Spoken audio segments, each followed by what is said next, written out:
Hello, Dark Reader, and welcome to the Dark Side of the Library podcast. I'm your host, Katie, and today on this minisode, we are going to be talking about, it's more of a mystery book. It has been front-facing in many bookstores. It is Greenwich Park by Katherine Faulkner.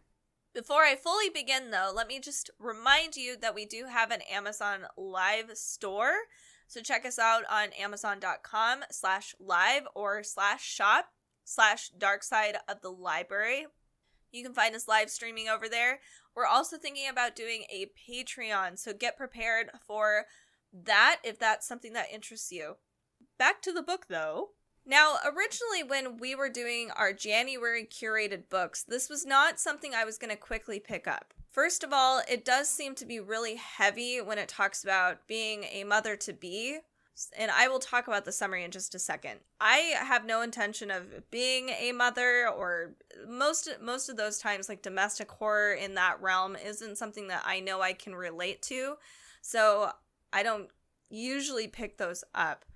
But I remember the plot being, when we were reading it out loud, I was like, this sounds kind of wild. It sounds a little, I'm trying to remember the movie, but it's like the roommate and she ends up being extra creepy and stalkery. That's kind of the impression I got with the summary. So let me talk about the summary real fast.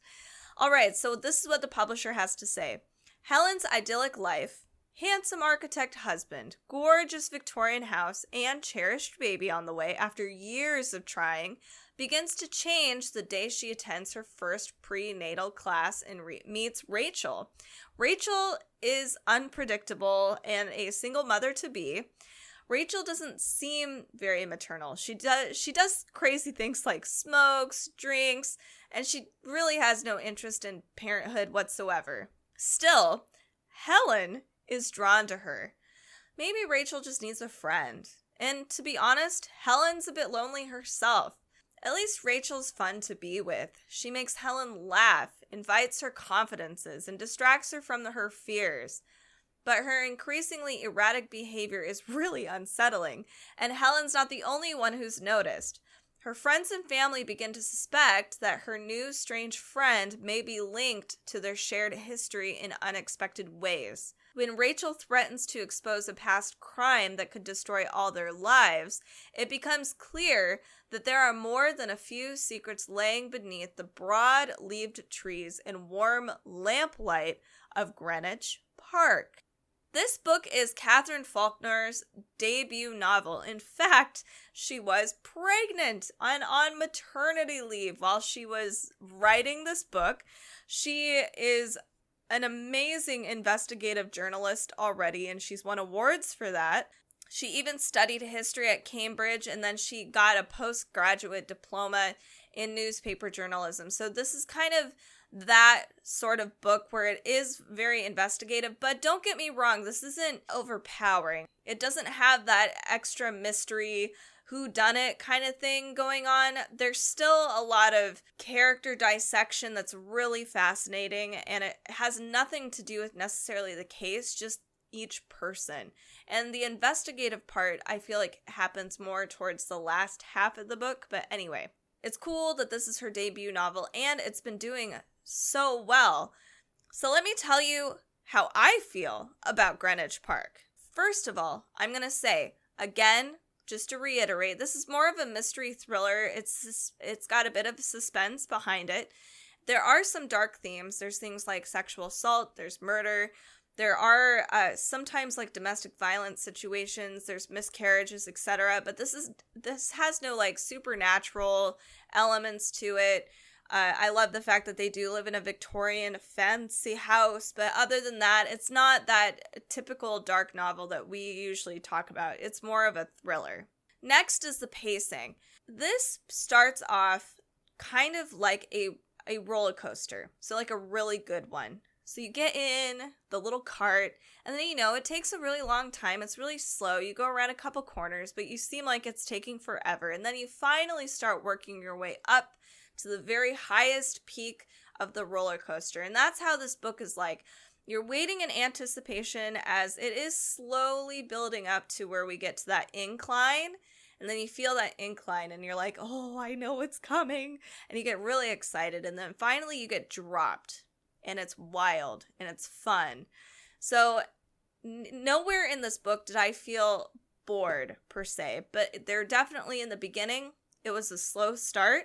And I actually enjoyed that because my next point is that there are quite a few characters to keep track of. One thing I do enjoy about Katherine Faulkner's writing is that each character is very distinct. It wasn't difficult to identify who each person was necessarily talking to because everybody has very strong quirks, distinguished flaws. I mean, there's a lot of interesting things about each character, which of course leads me to my next bit. Is the characters. So in each chapter, you get the viewpoint and perspective of mainly 3 characters. First, your protagonist, which is Helen. So this isn't necessarily surrounding Helen, by the way. That's kind of what the publisher kind of makes it seem like, but as you're reading the book, you definitely get a full spectrum of each character and how each character even acts around each other, which is also fun. Because if you think about just, us, I might act some way around my mother versus how I would act with my husband, or how I'd act with my friend Claire versus my friend Jill. We all act differently around different people, different groups, etc. So the fact that she kind of picks up on this and does a great job delivering that to us is great. So Helen is our protagonist. We also have Serena, who is Helen's sister-in-law. We also have Katie, and I love Katie, not just because she's got my name, but also just I like her tendencies. She is more of the investigative journalist, but she's really not that prominent of a character until the second half of the book, I would say. Let's start with Helen, because she kind of is our primary person throughout the book. We get her perspective the most. So Helen lives in her childhood home, which is basically barely on the outskirts of Greenwich Park, which is this very posh and old money, beautiful, wealthy place. So we don't get some of these classist themes until I would say midway in the book. Then you start seeing how classism starts to get portrayed in this novel and how Helen views people like Rachel or even Helen's brother, Charlie. So this is fun. Helen is about 24 weeks pregnant with her first child, and they've been trying a lot to have a baby. So finally, this one seems to be going really well for her and her husband, Daniel. So she gets these weird phone calls from lenders about a mortgage that they don't know about. And it seems like nothing, right? Because Helen seems like she's brushing it all off. Helen's character is one of those people that I don't think I would like Helen. Helen makes a lot of stupid mistakes throughout the book where I would be sitting there pulling out my hair and being like, why are you doing this to yourself? And it would just drive me absolutely nuts. Helen's stupidity tends to keep some of the plot moving, I have to confess. But I also think that lends to Helen's character a little bit too, because Helen is totally oblivious. So right from the get-go, it seems like Helen knows that she's not necessarily the most liked in their really old friend group that they've established with each other since college, or even earlier. And that includes the sister-in-law, Serena, her husband, Rory. Rory is Helen's brother. We also have another brother, Charlie, who's kind of the rebel. He ended up doing like DJing and whatnot and didn't want to be a part of really the whole Greenwich Park lifestyle. And they look down on Charlie. And then we have Helen's husband, Daniel. And Daniel and Rory work together at Helen's father's company. So there's this web of people that seems like it might be hard to keep track of. Katie is a part of their friend group, but she's been doing so well in her personal life that she hasn't been as involved. So we start off with Helen, and Helen is lonely. Helen knows that she's not necessarily the most liked. I think she knows that people kind of like her out of obligation sometimes. You just get this impression, and that's why she ends up going to these prenatal classes by herself, and she meets Rachel. Rachel is insanely loud. Even in the book, she just seems very present. She bulldozes all the other characters away. And sometimes not in the best way, in a very cringy way, but also that's very what her character would be. Rachel just kind of ends up being the only person that Helen can attach to at the prenatal classes because everybody's got their spouse going to the prenatal classes. And Daniel has been so busy with work that Helen has nobody there. So she just happens to run into Rachel in the very beginning because she feels lonely. She's lonely. I like their relationship because I think it makes sense. I like that you get those internal pieces from Helen where she feels like she can actually be her authentic self with Rachel because she has nothing to prove. There's no reason to be like this classist asshole with Rachel because Rachel doesn't care. Which leads me to Serena. Now, Serena is very haughty. She seems very stuck up from the get-go. So Helen had Serena be in her wedding party, but when it became Serena's time to marry Helen's brother, Helen was not a part of the wedding party. That was something that was really touchy for Helen. It's almost like Serena and Helen are friends because they have to be since she's sister-in-law, and also that both of their husbands are super close and they're great friends. I can go into every single character, but I won't. Those are the ones I'm going to just kind of nail in a little bit. The book itself, though, as you start progressing through the book, it becomes evident that the characters are not what they seem at first impression.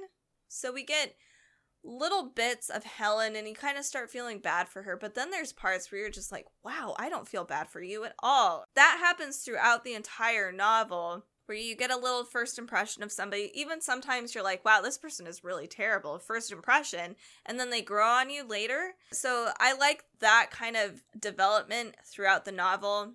I think Katherine Faulkner does a great job establishing that people are complicated and it's really hard to get a read on certain people.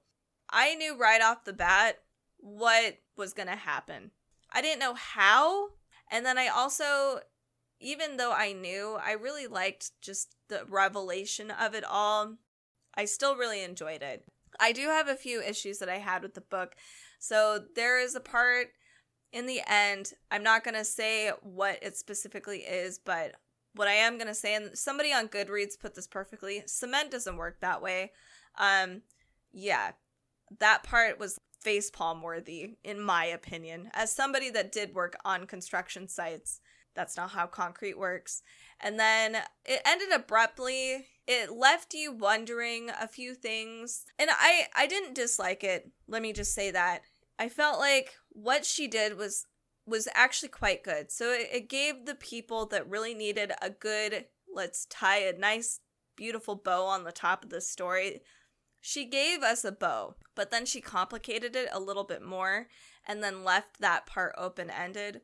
So I did think maybe the ending was actually pretty well. So overall, if I were to rank this, I would give this book a 4-star for me. I thought it was pretty well done. And I couldn't stop reading it, is I think the thing that I really enjoyed. It was really exhilarating. It was fun. I actually think it was a great summer read.